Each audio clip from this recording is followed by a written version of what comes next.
శ్రీమాత్రే నమ. జయ గురు దత్తాత్రేయ నమ. మార్చి 7వ తారీఖు వరకు మకర రాశిలో సంచరిస్తున్నటువంటి శుక్రగ్రహ ప్రభావం వృషభ రాశి వారి మీదకి ఏ విధంగా ఉండబోతుంది అన్న విషయాన్ని మనం ఈ వీడియోలో పరిశీలిద్దాం. మరి శుక్రుడు మకర రాశి వారికి రాశ్యాధిపతి. అటువంటి శుక్రుడు భాగ్యస్థానంలో సంచరించడం అన్నది జాతకుడికి ఒక విధంగా ఒక అదృష్ట యోగం. పైపచ్చి అది మిత్రస్థానం అవటం వల్ల, సహజ కర్మస్థానం అవటం వల్ల మరి ఎవరన్నా విదేశంలో కానీ దూర ప్రాంతంలో కానీ ఉద్యోగ ప్రయత్నాలు చేస్తున్న వారికి చాలా అనుకూలమైన ఫలితాలు రావడం జరుగుతుంది. అలాగే దూర ప్రాంతంలో ఉన్నటువంటి పుణ్యక్షేత్రాలను కానీ ఆధ్యాత్మిక కేంద్రాలను కానీ దర్శిద్దాం అనుకున్న వారికి ఇది అనుకూలమైనటువంటి సమయం. ముఖ్యంగా స్త్రీలకి చాలా అదృష్టకరంగా ఉంటుంది. మరి ఈ వృషభ రాశి వారికి ఇందులో జన్మిస్తున్నటువంటి స్త్రీలకి ఒక విధంగా సంతానం కలగాలన్నా, వివాహం అన్యోన్యంగా ఉండాలన్నా భాగ్యస్థానం అన్నది చాలా అనుకూలంగా ఉండాలి. అటువంటి భాగ్యస్థానంలోకి శుక్రగ్రహం రావడం వల్ల కంప్లీట్గా ఈ రాశిలో ఉన్నటువంటి స్త్రీలకి విదేశ వ్యవహారాలు కలిసి రావడం కానీ, విదేశంలో కానీ దూరంగా వృత్తిరీత్యా దూరంగా ఉన్నటువంటి భర్తని కలుసుకోవడం కానీ, సో అలాగే ఉద్యోగ ప్రయత్నాలు ఫలించడం, సంతాన విషయాలు సఫలీకృతం అవ్వడం, అలాగే వివాహ విషయంలో శుభవార్తలు వినడం లాంటిది స్త్రీలకు చాలా అనుకూలంగా ఉంటుంది. ఏదైనా స్త్రీలకి భాగ్యస్థానం బాగుంటే అటు సౌభాగ్యయోగం బాగుంటుంది, సంతానం అభివృద్ధికరంగా ఉంటుంది. సో ఈ విధంగా స్త్రీలకు చాలా అనుకూలమైంది. మరి ఇక అక్కడ ఉన్నటువంటి ఈ శుక్ర భగవానుడు ఆల్రెడీ కుజుడితో కలిసి సంచరించడం జరుగుతుంది. ఇంచుమించుగా మార్చి 7 వరకు కూడా కుజ ప్లస్ శుక్రుడు కలిసి ప్రయాణం చేస్తూ ఉంటారు. మరి శుక్రుడు రాష్ట్రాధిపతి, కుజుడు సప్తమాధిపతి. సో ఈ కారణం వల్ల ఏంటంటే భార్యాభర్తలు కలిసి విదేశం వెళ్ళడం కానీ, పుణ్యక్షేత్రాలు దర్శించడం కానీ, వాళ్ళ జీవిత సమస్యలను చర్చించుకొని ఫ్యూచర్ ప్లాన్స్ వేసుకోవడం కానీ జరుగుతుంది. దాని తర్వాత ఏంటంటే వివాహ ప్రయత్నాలు చేస్తున్న వారికి, అంటే మగవారికి కానీ అబ్బాయిలకు కానీ కంప్లీట్గా వివాహ ప్రయత్నాలు ఫలించే అవకాశం ఉన్నది.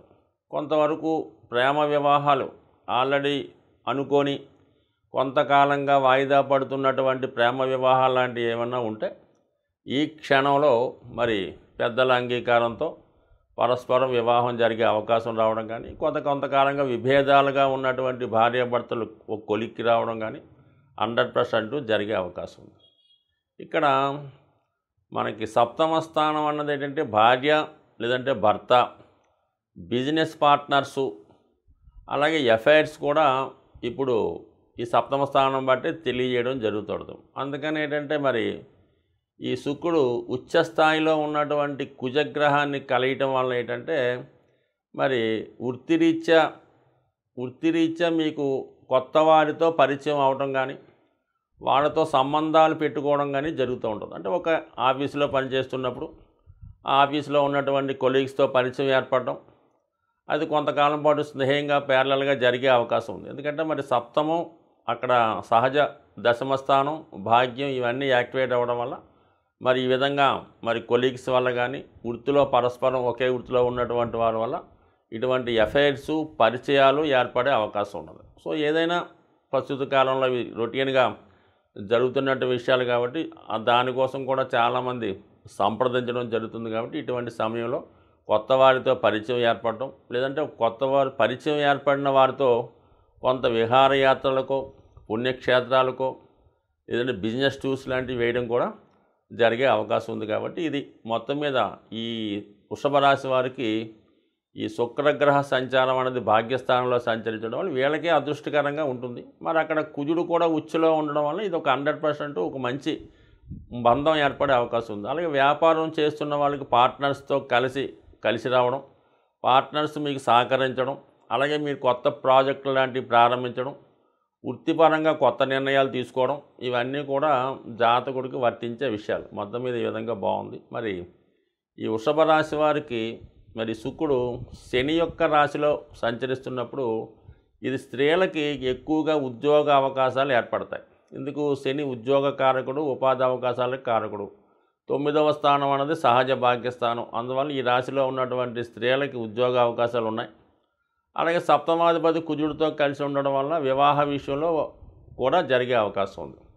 అలాగే మగవారికి కూడా అవకాశం ఉన్నది, అంటే స్త్రీలకు ఎక్కువ అవకాశం ఉంటుంది. వృషభ రాశిలో ఉన్నటువంటి వారికి ఎలా ఉంటుందంటే అది సహజంగా స్త్రీ రాశి, మేషరాశి ఏమో పురుష రాశి.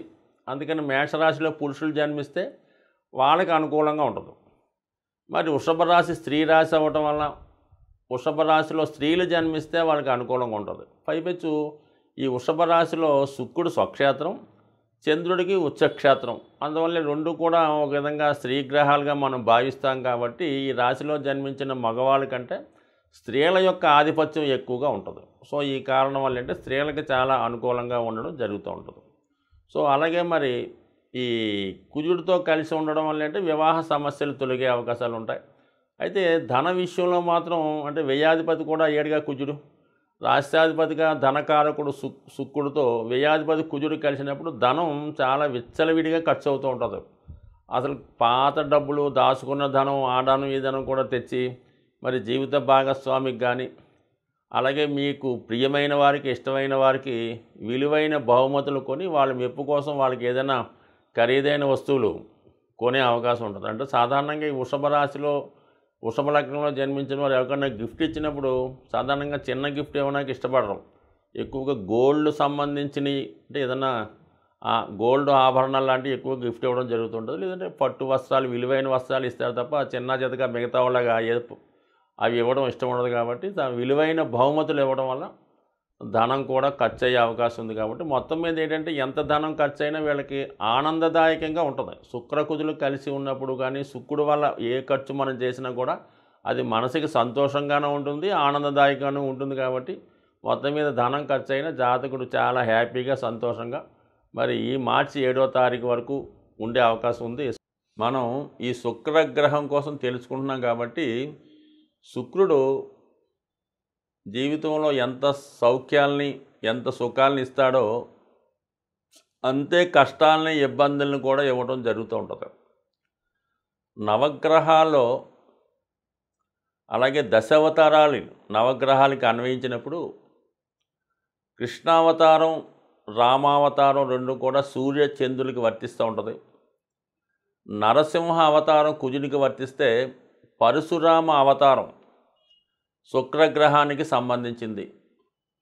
పరశురాముడి యొక్క జీవిత చరిత్ర తెలుసుకున్న, అతని వ్యక్తిత్వం తెలుసుకున్న, అతను ఎంత గొప్ప వీరుడు, అలాగే ఎంత కోపిష్టి అన్న విషయాన్ని మనకు అర్థమవుతుంది. సో ఆ విధంగానే శుక్రగ్రహం కూడా ఎంత కోపానికి కూడా కారణమవుతుంటాడు, ఏమాత్రం అన్యాయాన్ని కూడా సహించలేకపోతుంటాడు.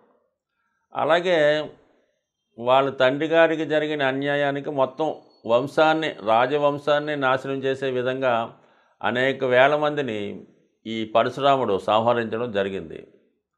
సో ఆ విధంగానే కాకుండా మళ్ళా చనిపోయిన వాళ్ళని బ్రతికించగలిగే మృత సంజీవిని విద్య కూడా ఈ శుక్రగ్రహానికి రావడం జరుగుతూ ఉంటుంది. సో ఈ కారణం వల్ల ఒకళ్ళని సంహరించాలన్నా, చనిపోయిన వాళ్ళని బతికించాలన్నా కూడా ఈ శుక్రగ్రహానికి అంత శక్తి ఉంటుందన్నమాట. జాతకంలో శుక్రగ్రహం బలంగా ఉంటే వాళ్ళ ఆయుష్ బాగుంటుంది.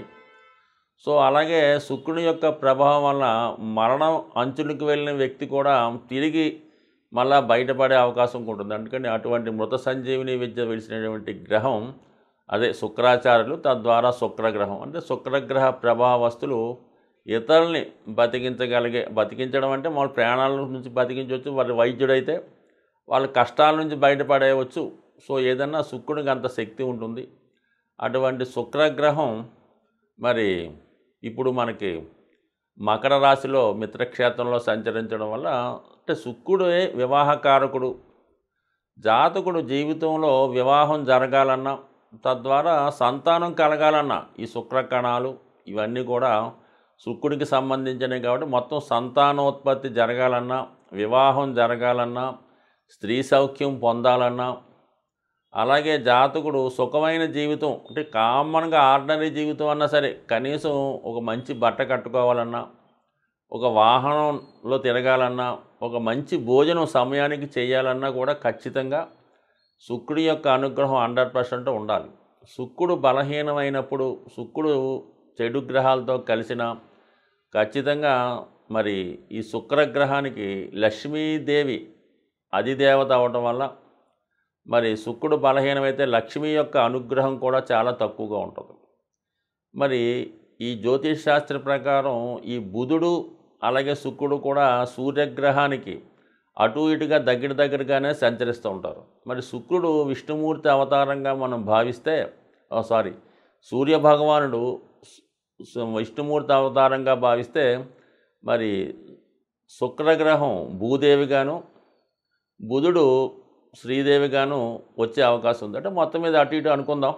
ఏదన్నా శుక్రగ్రహం బలంగా ఉంటేనే లక్ష్మీ అమ్మవారి యొక్క అనుగ్రహం కలుగుతూ ఉంటుంది. అలాగే ఈ శుక్రగ్రహ అనుగ్రహం కోసం మీరు కంపల్సరీగా లక్ష్మీ అష్టోత్తరాన్ని కానీ, లక్ష్మీ స్తోత్రాన్ని కానీ, కనకదార స్తోత్రాన్ని కానీ చదవవలసి ఉంటుంది. అలాగే శుక్రుడు యొక్క ప్రస్తుతం శుక్రగ్రహం ఈ కుజగ్రహంతో కలిసి సంచరించడం వల్ల కంపల్సరీగా జాతకుడు మరి శుక్రుడి యొక్క నిజమైన క్వాలిటీస్ని పోగొట్టుకునే అవకాశం ఉంటుంది. అంటే సౌఖ్యానికి బదులు వేరే విధంగా జీవితాన్ని అనుభవించే ఆలోచనలు రావడం జరుగుతుంటాయి. కాబట్టి మరి ఈ సమయంలో ఇటువంటి వాటి నుంచి బయటపడాలంటే మరి ఈ నెలలో ఇదే నెలలో ఈ గ్రహాల కలయిక ఉంది కాబట్టి 28 ఫిబ్రవరి తారీఖున వస్తున్నటువంటి సంకటహర చతుర్థి రోజు ఖచ్చితంగా 12 రాసుల వారు కూడా ఆ రోజు విధి విధానంగా విఘ్నేశ్వరుడు ఆలయం దర్శించి అక్కడ జరుగుతున్నటువంటి హోమంలో కానీ అభిషేకంలో కానీ పాల్గొని సాయంకాలం దాకా నియమంగా ఉండి సాయంకాలం భోజనం చేయడం వల్ల వీలైతే ఆ రోజు సంకటనాశన గణేష్ స్తోత్రం చదువుకోవడం, విఘ్నేశ్వరుని గరికతో అర్చించడం, లేదా ఉండ్రాళ్లతో పూజించడం, లేదంటే హోమంలో పాల్గొనడం చేసుకోవడం వల్ల ఈ శుక్ర కుజులు కలిసి ఉండే దోషాన్ని మరి ఈ సంకటహర చతుర్థి పోగొట్టుకొని శుక్రుని యొక్క సంపూర్ణ ఫలితాలు లక్ష్మీ అమ్మవారి అనుగ్రహంతో పొందే అవకాశం ఉంటుంది. స్వస్తి.